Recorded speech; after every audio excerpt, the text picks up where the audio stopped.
MSc final year প্রবাহী গতিবিদ্যা বইয়ের আরও একটি গুরুত্বপূর্ণ প্রশ্ন হচ্ছে যে দেখাও যে ধীর গতির ক্ষেত্রে nabla square p equals to 0 এবং nabla to the power 4 Sai equals to 0।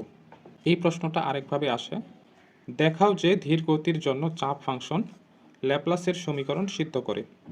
আমাদের ধীর গতির জন্য আমরা যে চাপ ফাংশনটা নির্ণয় করব সেই চাপ ফাংশনটা এই যে ল্যাপ্লাসের সমীকরণ আছে সেটাকে ফলো করবে বা ল্যাপ্লাসের সমীকরণকে সিদ্ধ করবে।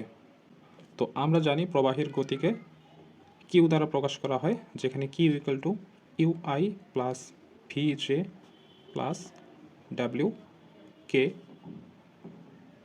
তো এই প্রবাহের বেগ কিউ এটা অত্যন্ত ক্ষুদ্র, সেটা আমাদের প্রশ্নে বলাই আছে। যেহেতু প্রবাহের বেগ অত্যন্ত ক্ষুদ্র হচ্ছে, সেক্ষেত্রে আমরা এই প্রবাহীকে অসংনম্য এবং অবিচল বিবেচনা করতে পারি। এই কথাগুলো যদি আমি এখানে বাংলায় লিখি, তো আমি আমার কথা মতো এখানে লিখে নিয়েছি, যেহেতু প্রবাহীর বেগ কিউ অত্যন্ত ক্ষুদ্র, সুতরাং আমরা প্রবাহীকে অসংনম্য এবং অবিচল বিবেচনা করতে পারি। যেহেতু আমরা প্রবাহীকে অসংনম্য বিবেচনা করেছি, সেহেতু আমাদের যে নেভিয়ার স্টোকস সমীকরণ ছিল অসংনম্য প্রবাহীর ক্ষেত্রে, তো সেই নেভিয়ার স্টোকস সমীকরণটাকে আমরা এখানে তুলে ফেলব। আমরা বই থেকে যদি নেভিয়ার স্টোকস সমীকরণটাকে এখানে তুলি, এখানে দেওয়া আছে যে সান্দ্র অসংনম্য প্রবাহের জন্য নিম্নের আকারে নেভিয়ার স্টোকস সমীকরণটি প্রতিষ্ঠা করো। তো আমি এই সমীকরণটা এই বই থেকে এখানে হুবহু তুলে নেব। আমি এখানে বাংলায় লিখেছি যে আমরা জানি সান্দ্র অসংনম্য প্রবাহের জন্য নেভিয়ার স্টোকস সমীকরণ। এই সমীকরণটা আমি বই থেকে হুবহু তুলে নিয়েছি, যেখানে কিউ আমাদের প্রবাহের বেগ নির্দেশ করে।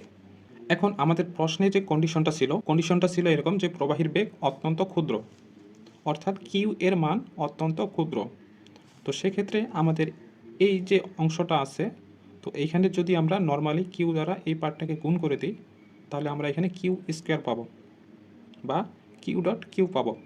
তো যেহেতু কিউ এর মান অত্যন্ত ক্ষুদ্র, আমরা জানি যে ক্ষুদ্র কোনো অংশকে বর্গ করলে সেটা আরও ক্ষুদ্র হয়ে যায়। যেমন আমরা যদি 0.5কে বর্গ করি, তো সেক্ষেত্রে আমরা পাবো 0.25। তাহলে ক্ষুদ্র কোনো জিনিসকে বর্গ করলে সেটা আরও ক্ষুদ্র হয়ে যায়। অনুরূপ আমাদের প্রবাহীর বেগ কিউ এর মান অত্যন্ত ক্ষুদ্র, এবং এই কিউ এর মানকে বর্গ করলে সেটি এতটাই ক্ষুদ্র হবে যে আমরা যদি এই পার্টটিকে বাদ দিয়ে দিই, তারপরেও আমাদের এই সমীকরণের কোনো হেরফের হবে না, অর্থাৎ আমরা এই দ্বিঘাত সম্বলিত পদটাকে বাদ দিয়ে দিতে পারি।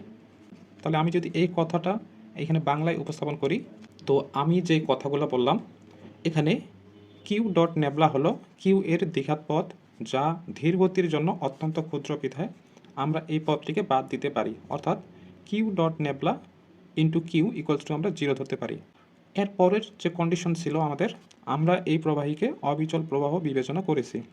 আমরা জানি যে অবিচল প্রবাহের জন্য del Q divided by del T equals to 0 হয়। তো আমরা এই অবিচল প্রবাহের কন্ডিশন থেকে লিখতে পারি অবিচল প্রবাহের জন্য del Q divided by del T equals to 0। এবং এই সমীকরণে এফের যে মান আছে, যেটাকে বহিবল বলা হয় বা বাহ্যিক বল বলা হয়, যেহেতু এখানে বাহ্যিক কোনো বল ক্রিয়া করবে না, সেহেতু আমরা এই বহিবলটাকে 0 ধরতে পারবো।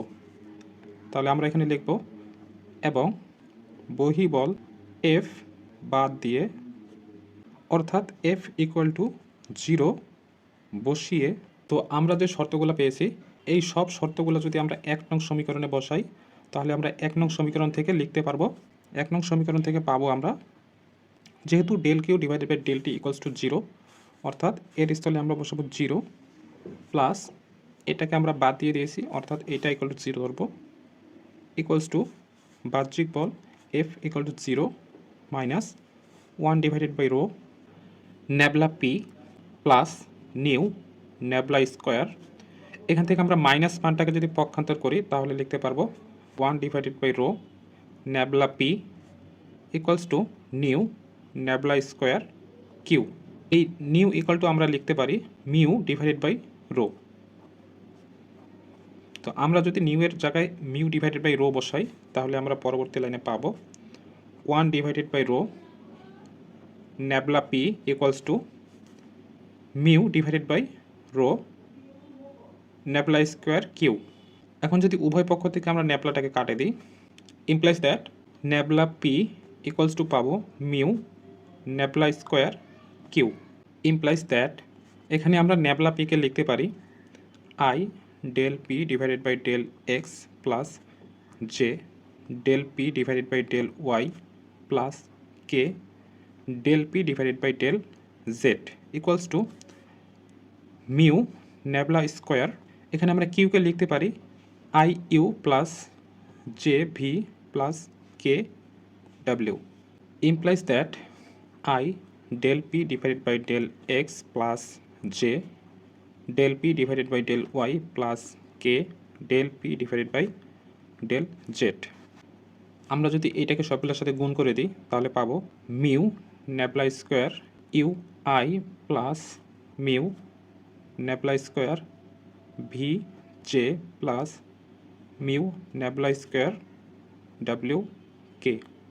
এখন আমরা যদি দুই পক্ষ থেকে তুলনা করি তাহলে আমরা আই এর যে সহগ আছে এই সহগগুলোকে ইকুয়াল দিয়ে লিখতে পারবো এবং জে এর যে সহগ আছে এই সহগগুলোকে আমরা ইকুয়াল দিয়ে লিখতে পারবো এবং অনুরূপভাবে কে এর যে সহগগুলো আছে এইগুলোকে আমরা ইকুয়াল দিয়ে লিখতে পারবো। আমরা লিখব যে উভয় পক্ষ হতে তুলনা করে পাই ইমপ্লাইজ দ্যাট এখানে আই এর সহগ del P divided by del x equals to আমরা লিখতে পারবো এই পাশে আই এর সহগ mu nabla square u mu nabla square u. অনুরূপভাবে del P divided by del Y equals to আমরা লিখতে পারবো মিউ ন্যাবলা স্কোয়ার ভি এবং del P divided by del z এটা ইকুয়ালস টু লিখতে পারবো আমরা মিউ ন্যাবলা স্কোয়ার ডাব্লিউ। আমরা এই সমীকরণ জোটকে 2 নং সমীকরণ হিসেবে চিহ্নিত করব। ইমপ্লাইজ দ্যাট আমরা যদি এই 2 নং সমীকরণ জোটের প্রতিটা সমীকরণকে তাদের নিজ চলকের উপর ডিফারেন্সিয়েট করি তাহলে আমরা লিখতে পারবো এই প্রথম সমীকরণের চলক যেহেতু এক্স তো আমরা প্রথম সমীকরণকে এক্স এর সাপেক্ষে একবার ডিফারেন্সিয়েট করব। তাহলে আমরা লিখতে পারবো এখানে del square P divided by del x square equals to এই পাশে আমরা লিখতে পারবো মিউ ন্যাবলা স্কোয়ার এবং ইউকে এক্স এর সাপেক্ষে একবার ডিফারেন্সিয়েট করলে পাবো del you divided by del X. অনুরূপভাবে দ্বিতীয় সমীকরণকে আমরা ওয়াইয়ের সাপেক্ষে ডিফারেন্সিয়েট করব তাহলে লিখতে পারবো del square P divided by del Y square equals to mu nabla square del V divided by del Y এবং 3 নম্বর যে সমীকরণ আছে এটাকে জেড এর সাপেক্ষে ডিফারেন্সিয়েট করলে পাবো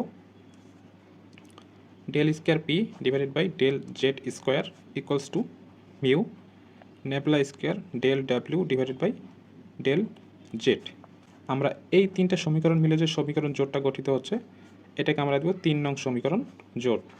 তাহলে এখন এই 3 নং সমীকরণ জোটকে যদি আমরা সবগুলোকে যোগ করি অর্থাৎ বাম পক্ষগুলোকে যদি বাম পক্ষে যোগ করি এবং ডান পক্ষগুলোকে যদি ডান পক্ষের সাথে যোগ করে দিই তাহলে আমরা লিখতে পারবো 3 নং সমীকরণ জোটের সমীকরণ ত্রয়কে যোগ করে পাই। তাহলে আমরা লিখতে পারবো del square P divided by del x square plus দিয়ে লিখতে পারবো del square P divided by del Y square plus del square P divided by del Z square equals to দিয়ে আমরা লিখতে পারবো এই পাশে আমাদের ডান পাশে যে মানগুলো আছে সেগুলোকে আমরা যোগ আকারে লিখে দেব mu nabla square del you divided by del x plus mu nabla square del V divided by del Y plus mu nabla square del W divided by del z. যেহেতু এখানে আছে del square P divided by del x square del square P divided by del Y square del square P divided by del Z square তো আমরা এইটাকে লিখতে পারবো হচ্ছে nabla square p equals to আমরা যদি এইখান থেকে এই পার্টগুলোকে কমন নিয়ে নিই তাহলে লিখতে পারবো মিউ ন্যাবলা স্কোয়ার থাকবে del you divided by del x plus del V divided by del Y plus del W divided by del Z. এটাকে যদি আমরা 4 নং সমীকরণ দিই এখন আমরা জানি অসংলম্ব প্রবাহের ক্ষেত্রে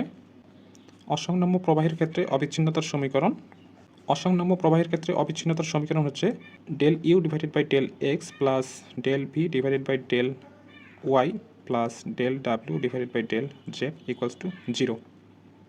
তাহলে আমরা এখন 4 নং সমীকরণ থেকে পাবো nabla square p equals to mu nabla square, যেহেতু del u by del x plus del v by del Y plus del ডাব্লিউ by del z equals to 0, তো আমরা এইটার জায়গায় আমরা 0 বসাইতে পারবো, অর্থাৎ মিউ ন্যাবলা স্কোয়ার ইন্টু 0। তাহলে আমরা এখান থেকে পাবো nabla square p equals to 0।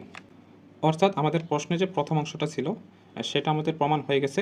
এখন আমরা দ্বিতীয় অংশ যেটা আছে nabla to the power 4 Sai equal to 0, আমরা এটাকে প্রমাণ করব। তো আমরা দ্বিতীয় অংশ প্রমাণ করার জন্য আমাদের বেগের যে উপাংশ এবং স্রোত ফাংশনের মধ্যে যে সম্পর্কটা আছে সেটা আমাদের প্রয়োজন হবে। তাহলে আমরা লিখতে পারি যে আমরা জানি বেগের উপাংশ ইউভি এবং স্রোত ফাংশনকে আমরা সাই দ্বারা ডিফাইন করি। তো সাই এক্স ওয়াই, যেহেতু এটা এক্স ওয়াইয়ের ফাংশন, এর মধ্যে সম্পর্ক হচ্ছে U equals to del psi divided by del Y, এবং ভি ইকুয়ালস টু আমরা লিখতে পারবো minus del psi divided by del X. এখন আমাদের যে 2 নং সমীকরণ জোট ছিল, যে 2 নং সমীকরণ জোট, এর প্রথম এবং দ্বিতীয় সমীকরণকে আমাদের প্রয়োজন হবে। তো আমরা এই 2 নং সমীকরণ জোটের প্রথম এবং দ্বিতীয় সমীকরণটি নিব। আমাদের 2 নং সমীকরণ জোটের প্রথম এবং দ্বিতীয় সমীকরণটি ছিল del P divided by del x equals to mu nabla square u, এবং del P divided by del Y equals to ছিল মিউ ন্যাবলা স্কোয়ার ভি। এখন আমরা এই যে প্রথম অংশটি আছে, এই প্রথম অংশটিকে আমরা ওয়াই এর সাপেক্ষে একবার অন্তরীকরণ করব, এবং এই যে দ্বিতীয় অংশটা আছে এটাকে এক্স এর সাপেক্ষে অন্তরীকরণ করব। তো আমি এখানে লিখে নিয়েছি যে এই প্রথম অংশকে ওয়াই এর সাপেক্ষে এবং এই দ্বিতীয় অংশকে এক্স এর সাপেক্ষে আংশিক অন্তরীকরণ করে পাই। এই প্রথম অংশকে যদি ওয়াই এর সাপেক্ষে আংশিক অন্তরীকরণ করি তাহলে আমরা লিখতে পারবো del square P divided by del Y del x equals to mu nabla square ইউকে ওয়াই এর সাপেক্ষে আংশিক অন্তরীকরণ করলে পাবো del you divided by del Y, এবং এর পাশে দ্বিতীয় অংশকে যদি আমরা এক্স এর সাপেক্ষে আংশিক অন্তরীকরণ করি তাহলে পাবো del square P divided by del X del Y equals to mu nabla square del V divided by del X. আবার আমরা জানি যে এই পার্টটি এবং এই পার্টটি দুইটা সমান হবে, অর্থাৎ del square P divided by del Y del x equals to del square P divided by del X del Y. তো যদি এটা সমান হয় তাহলে অবশ্যই এই দুইটা পার্টও আমাদের সমান হবে।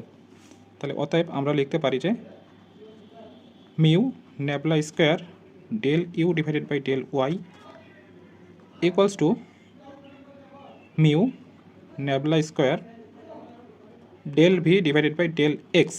উভয় পক্ষ থেকে আমরা যদি মিউটাকে কেটে দিই তাহলে থাকবে ন্যাবলা স্কোয়ার, এবং আমাদের বেগের উপাংশ এবং স্রোত ফাংশন থেকে যে সম্পর্কটা পেয়েছিলাম U equals to del psi divided by del Y, আমরা এখানে ইউ এর স্থলে এই মানটা বসিয়ে দিব।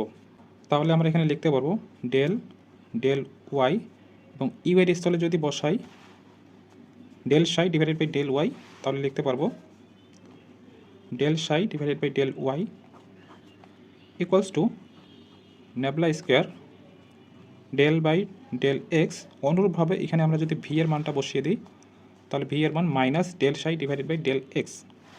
তো এটা আমরা এখানে বসিয়ে দিতে পারি minus del psi divided by del X implies that আমরা এখান থেকে লিখতে পারবো ন্যাবলা স্কোয়ার, এইটা ইকুয়াল টু লিখতে পারবো del square psi divided by del Y, এবং ডেল ওয়াই মিলে হবে del Y square equals to, এখানে যেহেতু মাইনাস আছে তোমাদের সামনে মাইনাস নিতে হবে, nabla square del square psi divided by del x square implies that nabla square del square psi divided by del Y square.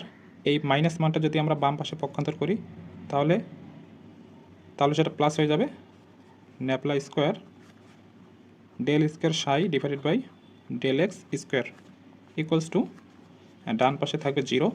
এখন আমরা এখান থেকে যদি ন্যাবলা স্কোয়ারকে কমন নিই তাহলে থাকবে del square psi divided by del Y square plus del square psi divided by del x square equals to 0 implies that nabla square, আমরা যদি এই এক্সের মানটাকে প্রথমে লিখি del square psi divided by del x square plus del square psi divided by del Y square equals to 0 nabla square, তাহলে আমরা এই পার্টটাকে লিখতে পারবো nabla square psi equals to 0, অর্থাৎ এই ন্যাবলা স্কোয়ার যদি গুণ হয় তাহলে আমরা পাবো nabla to the power 4 Sai equals to 0। তো আমাদের দ্বিতীয় অংশটিও প্রমাণ হয়ে গেছে। তাহলে আমরা লিখতে পারবো এখন অতএব ধীর গতির ক্ষেত্রে nabla square p equals to 0 এবং nabla to the power 4 Sai equals to 0। তো আমাদের এই সমস্যাটি প্রমাণিত হয়ে গেছে।